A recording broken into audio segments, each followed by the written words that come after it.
அறிவே மனம். உங்கள் உளவியல் சகோதரி எம்எஸ்கே பிரியா. உங்கள் வீட்டில் இருக்கிற குழந்தைங்க சாப்பிட்றப்போ உங்ககிட்ட ரொம்ப பிரச்சனை பண்ணிகிட்டே இருக்காங்களா? அதாவது ஒரு உணவு பிளேட்டில் போட்டு கொடுப்பீங்க. அதை அந்த குழந்தை என்ன சொல்லுன்னா, நான் வெங்காயம் சாப்பிட மாட்டேன், எனக்கு பிடிக்காதுன்னு தெரியுமில்ல, ஏன் திரும்ப திரும்ப அதைவே எனக்கு போட்டு கொடுக்குறீங்க அப்படின்னு சாப்பாட்டை தூக்கி வீசுகிற குழந்தைகள் இருக்காங்க.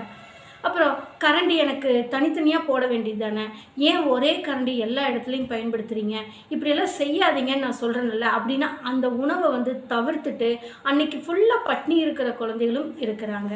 அப்போது ஏன் இந்த குழந்தைகளுக்கு இந்த வேறுபாடுகள் வருது, ஏன் இந்த குழந்தைகளுக்கு இந்த மாதிரி சிக்கல் வருது? அப்போ உணவு உணவு பிடிக்காமல் இருக்கிறதுனாலயா, இல்லை உணவு மேலே வெறுப்பா அந்த குழந்தைகளுக்குன்னு நாங்கள் நிறைய ஸ்டடி பண்ணப்போ தான் புரிஞ்சது. இந்த குழந்தைகள் ஒரு சூழலை சமாளிக்க முடியாத பொழுது அந்த உணவின் மீது ஆசையும் வெறுப்பும் கோபமும் எல்லாமே கலந்த நிலையில தான் இருக்குது அந்த குழந்தை. அப்போ ஏன் இந்த குழந்தை உணவு ஆசை இருக்குதுல்ல, ஏன் வெறுக்குது, அதைய எடுத்து சாப்பிட்டுட்டு போக வேண்டியது தானேன்னு பெற்றோர்கள் சொல்கிறாங்க. ஆமாம், அந்த குழந்தைக்கு பசி இருக்குது, ஆசை இருக்குது, தனக்கு பிடிச்ச உணவு தான் செஞ்சு வச்சுருக்காங்க. ஆனால் ஏன் அந்த குழந்தை அதை வெறுக்குதுன்னு அவங்க கேள்விகள் கேட்டப்போ நாங்கள் நிறைய அந்த குழந்தைகளை ஸ்டடி பண்ணப்போ தான் தெரிஞ்சுது.